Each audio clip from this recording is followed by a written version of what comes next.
Aleluia. Quero cumprimentar todos com a paz do Senhor, amém? Quero convidar os irmãos para lermos a palavra de Deus. Eu quero seguir a linha do que o pastor Gessé já leu no início.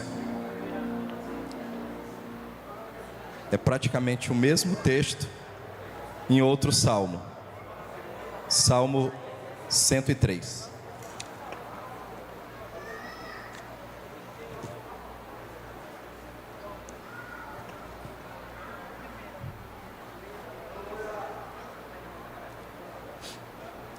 Esse é fácil de achar, né? Quem encontrou pode dar um aleluia igual a pastora?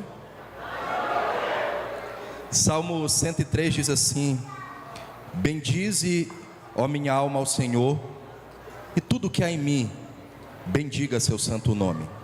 Bendize, ó minha alma, ao Senhor, e não te esqueças de nenhum de seus benefícios. Ele é o que perdoa todas as tuas iniquidades, que sara todas as tuas enfermidades, que redime a tua vida da perdição, que te coroa de benignidade e de misericórdia, que farta a tua boca de bens, de sorte que a tua mocidade se renova como a da águia. O Senhor faz justiça e juízo a todos os oprimidos, fez conhecidos os seus caminhos a Moisés e os seus feitos aos filhos de Israel.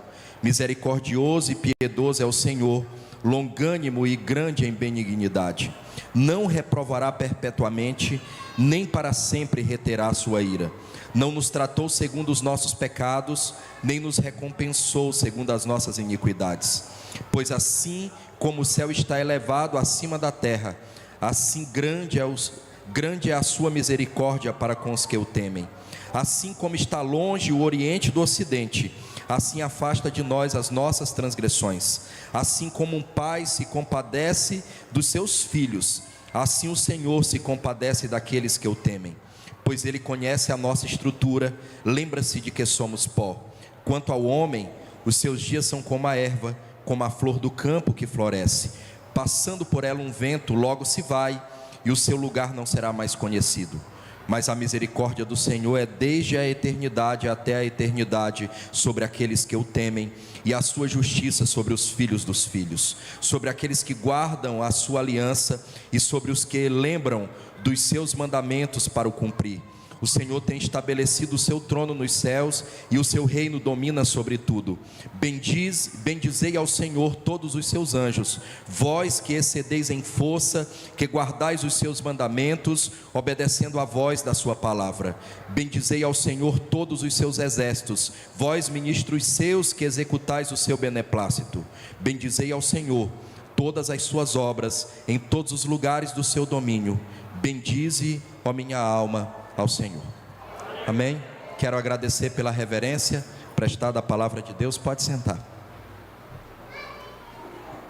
Irmãos, quero mais uma vez agradecer ao pastor Adelmir pela oportunidade de estar aqui nessa congregação, que eu considero que é a minha segunda congregação, né?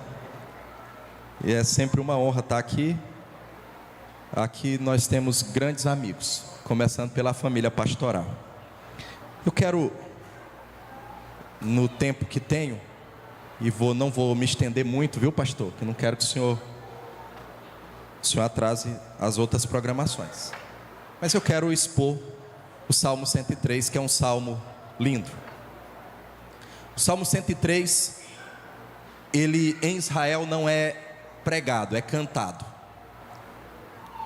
A tradição judaica dividia o Salmo 103 em 3 grupos de versículos. Os versículos de 1 a 6, ele apresenta os motivos pessoais que a congregação de Israel tinha, que cada membro dessa igreja possui, para louvar o Senhor. Dos versículos 7 até o versículo 18, o Salmo 103 apresenta os motivos coletivos que a igreja tem, que a congregação possui, para bem dizer e para falar bem a respeito de Deus. Dos versículos 19 até o final, o Salmo 103, ele vai apresentar os motivos universais, que todos os seres, tanto os seres humanos como os animais e os seres angelicais, possuem para falar bem a respeito do Senhor. Em Israel, eles dividiam esse salmo como um coral. Os versículos de 1 a 6 era cantado em um louvor solo. O corista se posicionava e cantava os versículos de 1 a 6. Os versículos de 7 a 18, a congregação cantava em um grande coral. E os versículos seguintes, eles convidavam todos os seres do universo para falar bem a respeito de Deus e unirem o céu e a terra.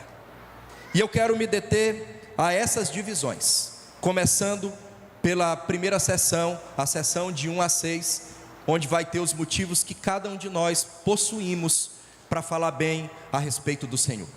Os versículos de 1 a 6, eles começam dizendo assim: bendize, ó minha alma, ao Senhor, e tudo que há em mim, bendiga seu santo nome. A palavra bendizer é falar bem. O salmista está dizendo: fala minha alma. Ele não começa olhando pelo lado de fora, mas ele começa olhando pela vida a partir do mundo interior, a partir do seu lado de dentro.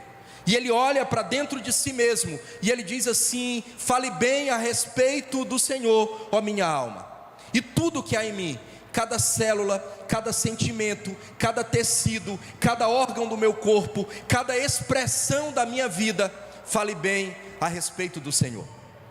E o salmista então, ele começa a apresentar os motivos que possuímos para falar bem a respeito do Senhor. E ele diz assim: olha, não te esqueças que é Ele que te faz benefícios. Não se esqueça de nenhum dos seus benefícios.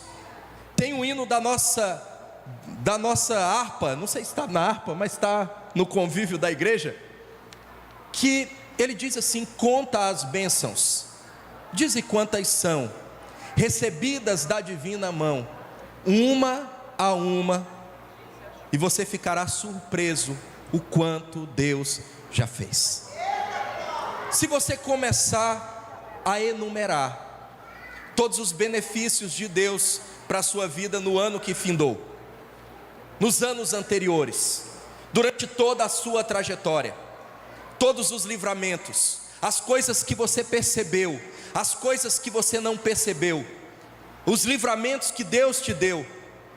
Se a gente pensa nesse período aí que findamos de 2 anos de pandemia, quantas pessoas morreram, quantas pessoas não resistiram, quantas pessoas perceberam o valor que algo muito simples que temos no cotidiano, como o oxigênio, que nunca pagamos por ele, que nunca fizemos nenhum investimento, mas quanto isso se tornou valioso. E quando a gente começa a enumerar todos os benefícios de Deus para a nossa vida, nós percebemos o quanto Deus já fez. E o salmista, ele começa não falando para a congregação, mas nesse louvor solo ele começa olhando para o seu mundo interior, e ele diz assim: olha, bendize minha alma ao Senhor, fale bem a respeito de Deus, e não te esqueças de nenhum dos seus benefícios. Nós estamos hoje na primeira semana do ano, iniciando a segunda semana, e quantos benefícios Deus já nos deu? A boa mão do Senhor já nos conduziu até aqui, e nós temos motivos para falar bem a respeito de Deus nesse lugar, glorificar o seu nome, bendizer a sua majestade, falar como Ele é precioso para as nossas almas. E o salmista agora ele vai em um rol exemplificativo, ele vai começar a dizer uma a uma das coisas que ele se lembra que Deus já fez. E ele diz assim: olha, fale bem a respeito de Deus, porque é Ele que perdoa as tuas iniquidades. Vocês já pararam para pensar quantos pecados já cometemos nesse dia? Nós não precisamos ir em todos os tempos anteriores, nesse dia, quantas falhas, quantas omissões, quantas ações que fizemos e que desagrada a Deus, mas a Bíblia diz que Ele perdoou as nossas iniquidades.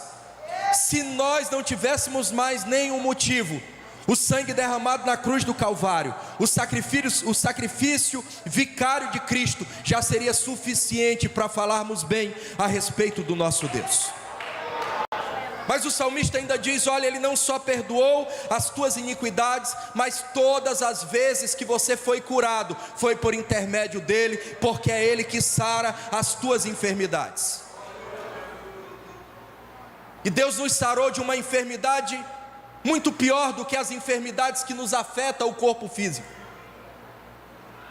Ele nos sarou da enfermidade espiritual, das chagas espirituais que haviam no nosso coração, nos sentimentos de inferioridade que havia na nossa alma, nas sensações de que éramos superiores a alguém que existia no nosso ser, mas Ele nos sarou de todas essas enfermidades espirituais. E por intermédio dEle, nós temos alento para as enfermidades físicas, nós temos cura. As curas que já recebemos nessa vida, também é por intermédio dEle. É Ele que perdoa os teus pecados, é Ele que sara as tuas enfermidades. Aí o salmista torna a ideia ainda mais complexa, e ele diz assim: é Ele que redime a tua vida, Ele que te restaura. Quantas vezes caímos, fracassamos na fé, mas a Bíblia diz que nós temos motivos para bendizer esse Deus, porque é Ele que restaura a nossa vida. E para aqueles que não compreendem o que o salmista está dizendo, então ele lança a mão de uma figura, e ele diz assim: Ele te restaura, assim como Ele restaura a vida de uma águia. Quando uma águia sente que já não tem forças para voar, quando as suas garras já não estão tão precisas, o seu bico já não está tão preciso, a águia se refugia nas mais altas montanhas, e ela passa o seu bico sobre as rochas, para que Deus lhe permita nascer um bico novo. Quando as suas penas já não são suficientes para que ela faça um voo rasante, e o voo da águia atinge cerca de 300 km por hora num voo rasante, mas quando ela sente que as suas asas já não conseguem voar acima das nuvens, já não conseguem lhe permitir voar com rapidez, ela se refugia nas mais altas montanhas, e com o auxílio do seu bico, ela arranca aquelas penas velhas, para que Deus permita que nasça ali uma pena nova. E no meio das dores e do corpo ensanguentado, aquela águia mergulha dentro do mar, para que o sal do mar lhe ajude a curar as feridas. E depois de alguns dias de refúgio, aquela águia novamente, ela sai daquele refúgio e ela volta a voar com a mesma rapidez, com a mesma precisão nas suas garras, no seu bico. E o que o salmista está dizendo é: Deus restaura a sua vida, a sua sorte, os seus caminhos de uma forma tão preciosa, assim como Ele faz com a águia. E Jesus diz assim: se Ele cuida das aves, quanto mais de vocês. O salmista diz: olha, vocês têm motivos para bendizer o Senhor, porque é Ele que farta a tua boca de bens, a saúde, os bens que você possui, a capacidade intelectual, as habilidades que você desenvolveu ao longo da vida, você só desenvolveu porque você tem um Deus que cuida de você nos mínimos detalhes. E é por isso que o salmista diz: olha, tudo que há em mim, meus sentimentos, meu conhecimento, minhas habilidades, minhas capacidades, o patrimônio que eu acumulei ao longo da vida, seja ele tangível ou intangível, é motivo para bendizer o nome do Senhor. E o salmista diz assim: olha, Ele farta a tua boca de bens, Ele te coroa de benignidade, Ele te trata com misericórdia. Eu já disse aqui, e todas as vezes que eu vier, talvez eu vou dizer, a palavra misericórdia é a contração de duas palavras, a palavra miséria com a palavra córdia. E a palavra, a partir da raiz da palavra córdia, nasce a palavra coração. Sabe o que Deus faz? Deus olha para o ser humano na sarjeta, mergulhado nos prazeres dessa vida. Deus olha para o ser humano dependente de drogas, de álcool, E Ele não trata esse ser humano como ele merece ser tratado, porque a Bíblia diz que o salário do pecado é a morte, mas o dom gratuito de Deus é a vida eterna. A Bíblia diz que Deus olha para esse ser humano caído, que precisa ser restaurado, que precisa de um favor, porque ele com as suas próprias forças é incapaz de fazer alguma coisa por si mesmo. E a Bíblia diz que Deus trata o ser humano caído com o coração. As misérias do ser humano Deus não trata como o ser humano merece, mas Deus trata as misérias com o coração. Ele coloca misericórdia, Ele coloca o coração nas misérias humanas.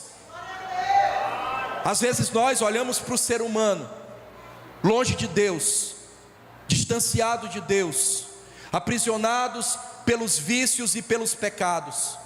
Às vezes nós olhamos para o homem e para a mulher caída na sociedade, pela criança que tão cedo foi tragado pelo mundo da criminalidade, e nós tratamos essas pessoas com rigor muito forte.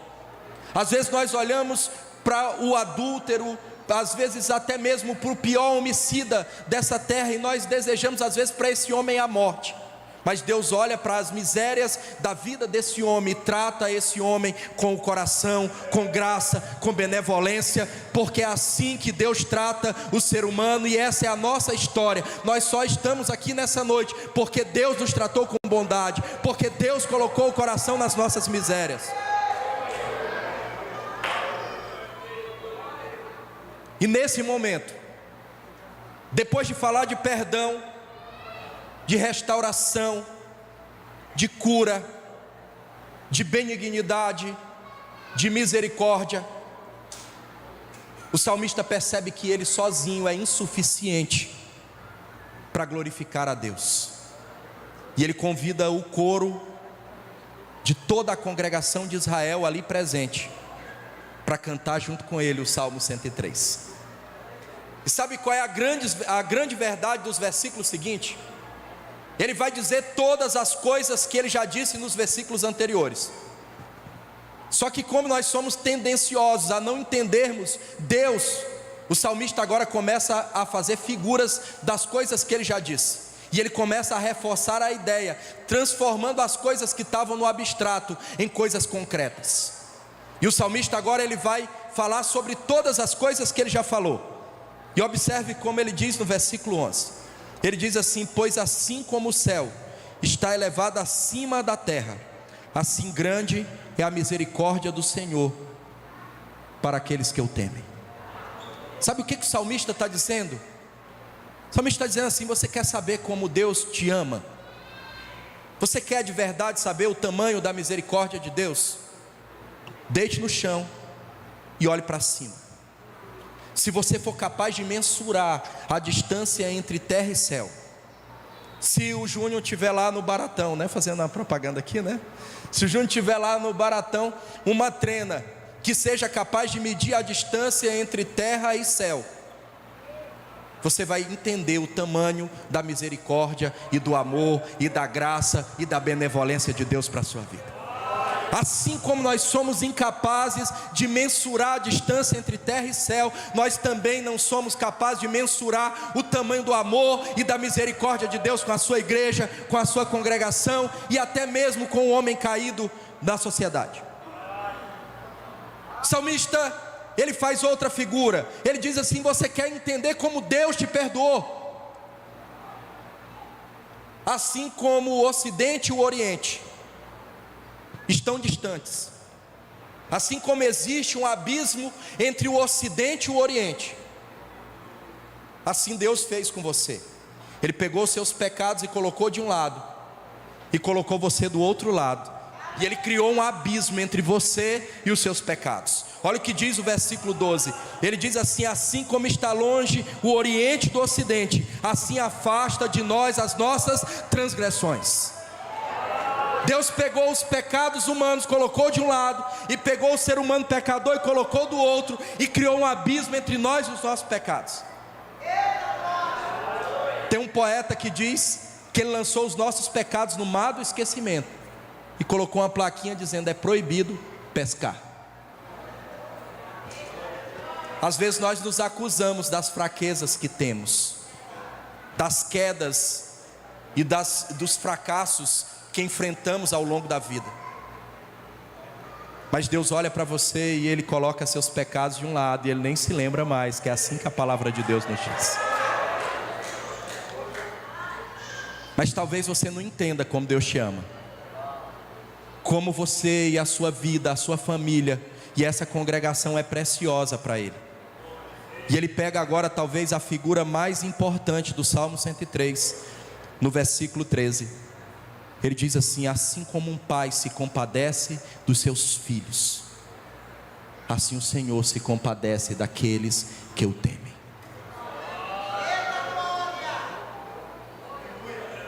Qual é o pai que vê o filho caído e ele abandona o filho?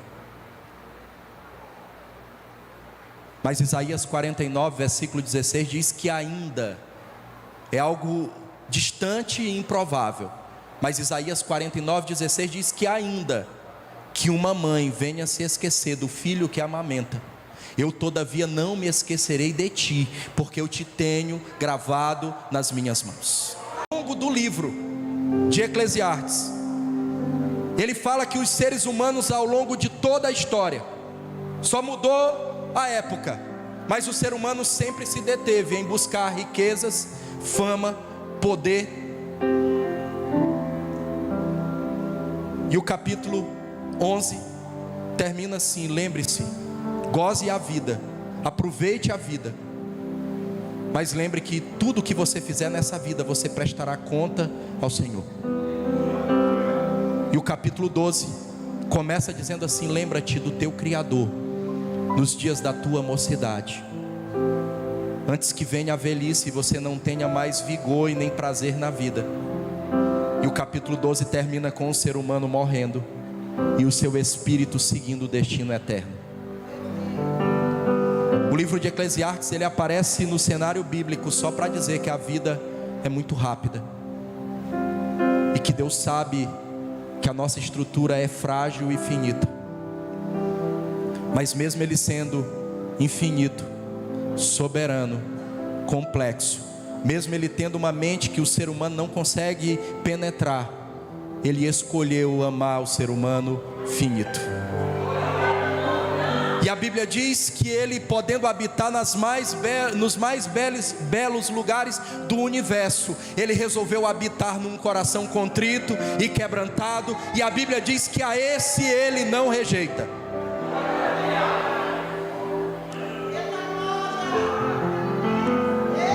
Aí o salmista faz mais uma figura. Eu estou quase encerrando, já são 7 horas. Vou encerrar às 7h10, viu, pastor?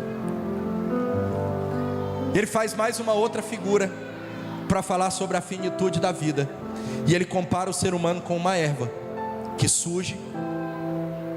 Num dia vem um vento e essa erva morre.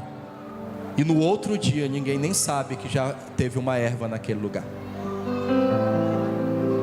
Sabe o que eu vejo isso? Quantas pessoas famosas já passaram pelo mundo? Quantas pessoas importantes que assumiram tronos reais? Quantos pregadores que já assumiram tribunas ao longo da história da igreja? E quanto essas pessoas se tornaram desconhecidas para nós? Você fala de homens como Elvis Presley. Essa geração aqui mais nova, aquela que cantou aqui, talvez não saiba nem quem seja. E talvez vai conhecer só pelos filmes ou pela história de um homem que nasceu na igreja, mas se envolveu com as drogas ao ponto de morrer de overdose dentro de um banheiro. Porque a vida humana é tão frágil que não passa de uma planta, que surge e desaparece, e ao longo do tempo as pessoas esquecem completamente. Sabe onde é que você precisa ser conhecido de verdade? É no céu. Porque a Bíblia diz: se tudo que nós tivermos na vida se resumir somente a essa vida, nós somos os mais miseráveis dos homens. A Bíblia diz que essa vida, com suas lutas, tribulações e todos os seus problemas, O apóstolo Paulo diz que todas as tribulações dessa vida são leves e momentâneas, e nada que essa vida tenha de tristezas e de angústias podem ser comparado com o peso de glória que existe na vida futura.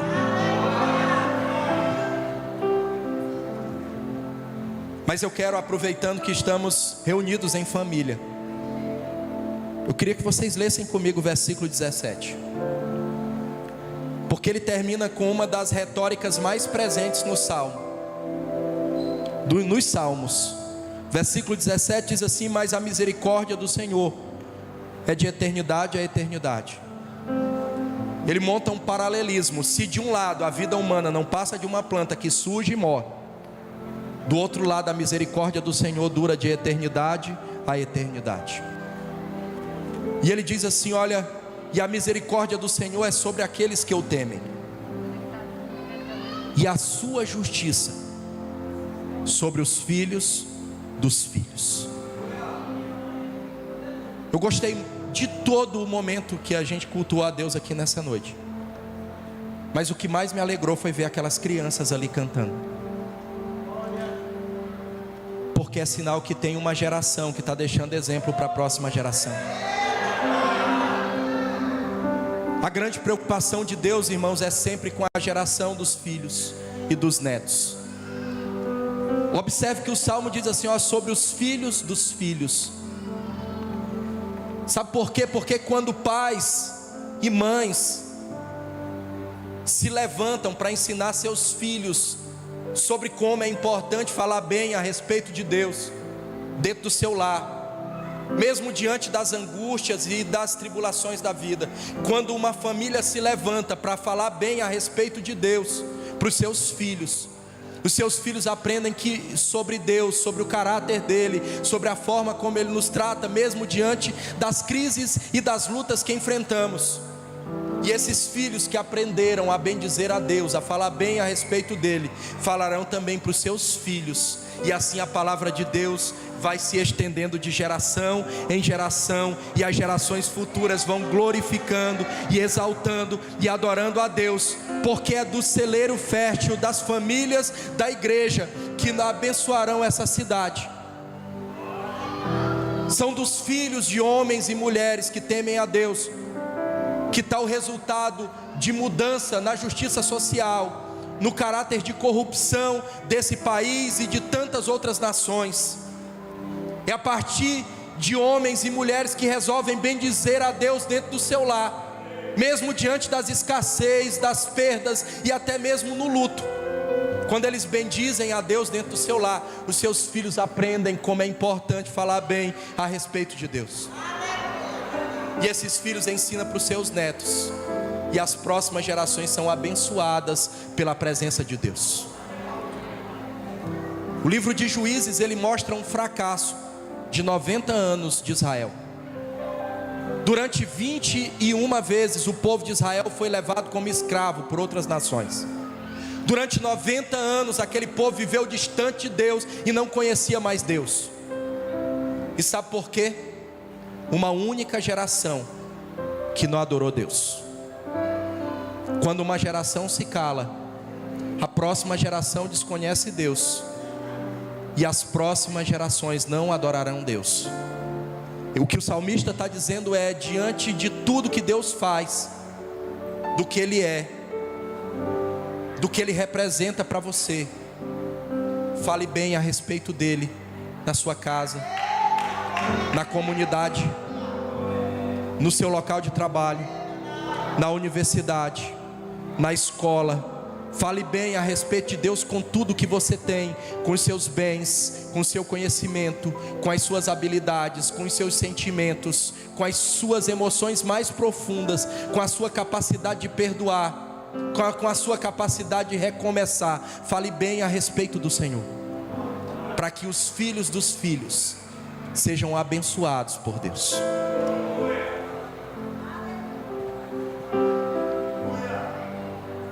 E o salmista, e agora eu vou finalizar nos próximos minutos. O salmista olha para tudo. O corista já cantou, a congregação já cantou, Só que o salmista percebe que só ele e a congregação não são suficientes para adorar um Deus tão tremendo, infinito e profundo quanto é esse Deus. Sabe o que o salmista faz? Ele resolve fazer o culto.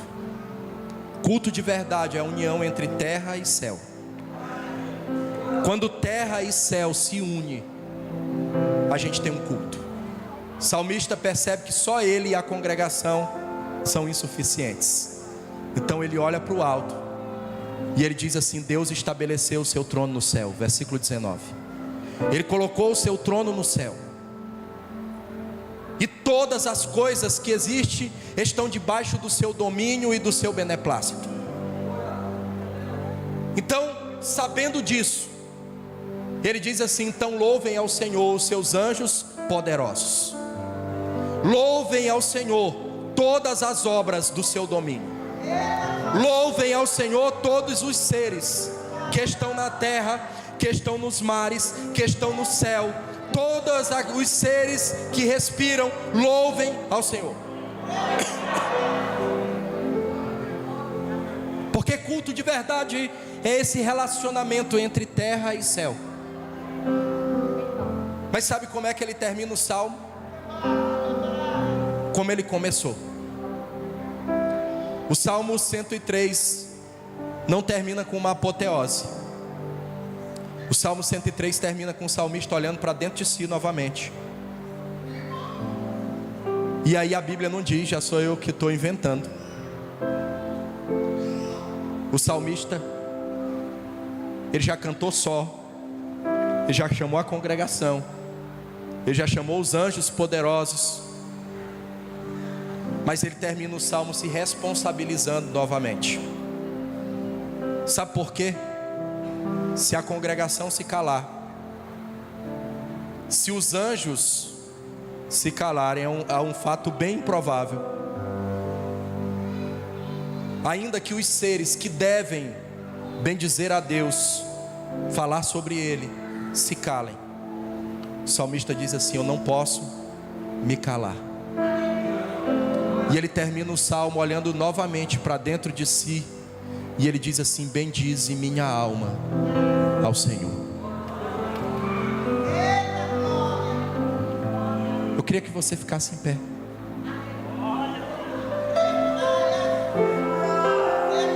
Se você olhar para a sua vida, para tudo que você tem, até mesmo por os livramentos que Deus já te deu, os perceptíveis e os imperceptíveis, até mesmo pelas coisas que Deus tirou da sua vida, a gente tem que olhar para as perdas que temos como algo que Deus tirou da nossa vida para nos abençoar.